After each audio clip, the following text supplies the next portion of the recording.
Assalamualaikum warahmatullahi wabarakatuh. Pagi, siang, sore, dan malam. Saya Siti Nuria, NPM 078 dari Fakultas Perikanan dan Ilmu Kelautan, Prodi Ilmu Kelautan Universitas Pajajaran akan menjelaskan metode ekstraksi fluida superkritikal atau disingkat SFE.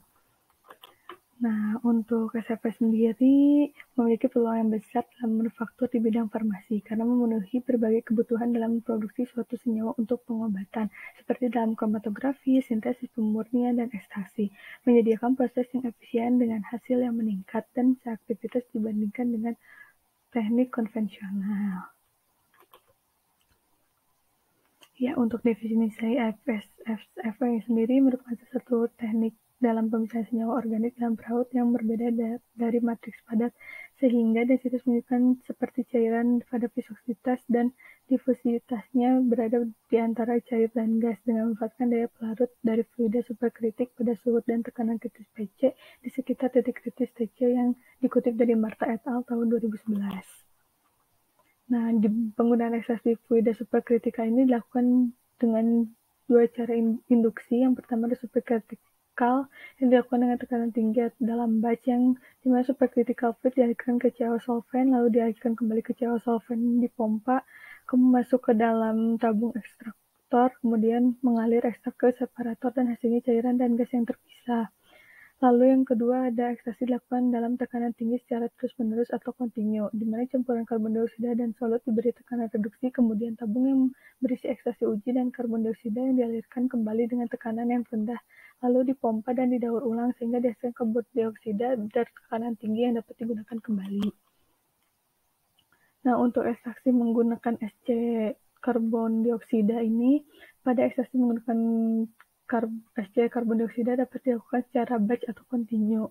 SC karbon dioksida ini disalurkan sebagai pelarut yang dihubungkan dengan material yang diuji, kemudian campuran akan diekspansi dalam kondisi atmosfer sehingga material uji terpisah dari karbon dioksida yang dapat digunakan kembali sebagai pelarut menurut Trinawati et al. Tahun 2020.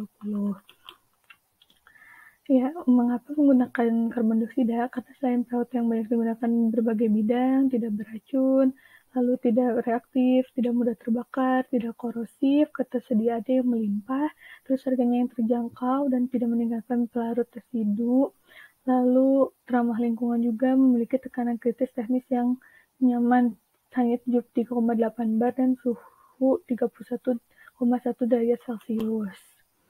Nah, untuk kelebihannya sendiri ada efisien waktu dan tahap lebih cepat dan sederhana. Yang kedua ada medium yang aman, di mana dalam metode konvensional seperti macerasi umumnya menggunakan pelarut organik yang tak jarang bersifat toksik dan dapat meninggalkan residu yang berbahaya.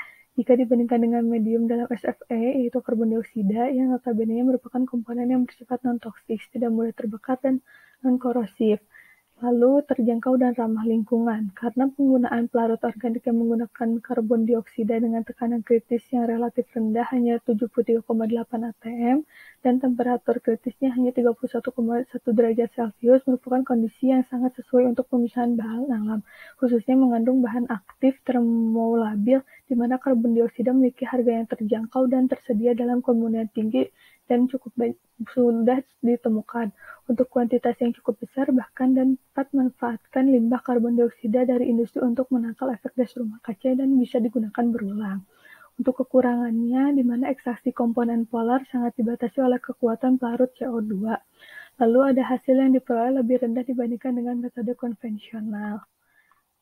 Ya, untuk di bidang kelautan sendiri ada contohnya yaitu mendapatkan senyawa astaxanthin untuk antioksidan yang digunakan pada metode SFE ini, di mana menggunakan konservan etanol dengan kondisi ekstraksi menggunakan tekanan 215,68 bar pada suhu 56,88 derajat Celcius serta laju alir ekstraksi selama 1,89 ml per menit, di mana senyawa astaxanthin diambil dari udang menurut Sundanlian et al. Tahun 2021. Ya, sekian penjelasan dari saya. Ini daftar pustaka yang digunakan. Terima kasih.